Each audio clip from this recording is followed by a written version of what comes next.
আসসালামু আলাইকুম। আমার সকল বন্ধুরা কেমন আছেন? আপনাদের কাছে আমি আরেকটা ভিডিও নিয়ে চলে আসলাম। আজকে করবো যে আমি বেগুন দিয়ে শুটকি। প্রথমে আমার এটা একটু শুকাই নেয়, আর একটু শুকাই নেয়।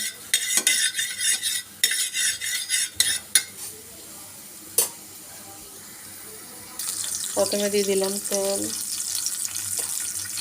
তারপরে দিয়ে দিব আমি পেঁয়াজ।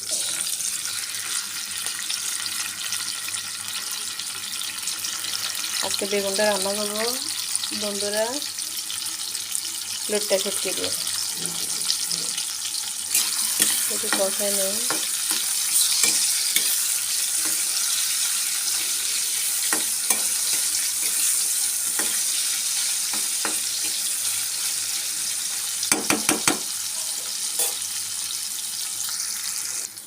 বন্ধুরা পেঁয়াজটা আমার ভাজা হয়ে গেছে।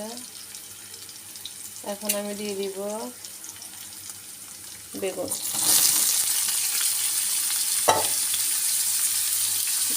বেগুনগুলো আমি একটু বড়ভাবে কাটে নিচ্ছি, নাহলে একটু বেশি গলে যায়, তার জন্য।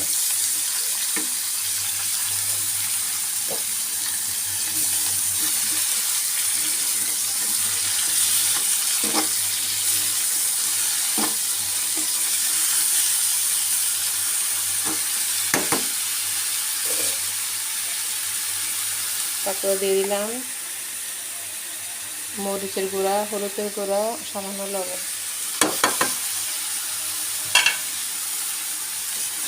বেগুনে মরিচের পরিমাণটা খুবই কম লাগে, নাহলে বেগুন বেশি ঝাল হয়ে গেলে না মজা লাগে না। যেন আমি একটু কমাই দিচ্ছি মরিচ। আর যেহেতু রমজান মাস, সারাদিন রোজা রাখা হয়, ঝালটা শরীরের জন্য খুব একটা বেশি ভালো হবে না, তাই আমি একটু কমাই দিচ্ছি মরিচ। বেগুনটা কষানো হয়ে গেছে, আমি এখন দিব সামান্য পানি। বেগুনের পানিটাও খুব কম দিতে হবে।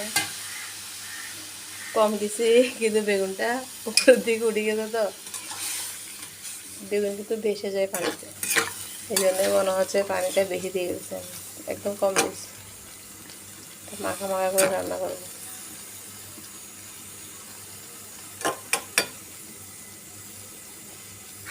বেগুন নিয়ে অনেক ছোটো ছোটো কবিতা আছে, বেগুন পানিতে কেন ভাসে, তোমরা দেখতে থাকে বন্ধুরা। বন্ধুরা আমার বেগুনটা হয়ে গেছে। এই যে মাখা মাখা করে রান্না করলাম, ঝুল রাখিনি। ঝুল রাখলে মজাটা চলে যায় বেগুনে। আমার ভিডিওগুলো বেশি বেশি করে দেখবেন, শেয়ার করবেন, পাশে থাকবেন। আল্লাহ হাফেজ, আসসালামু আলাইকুম।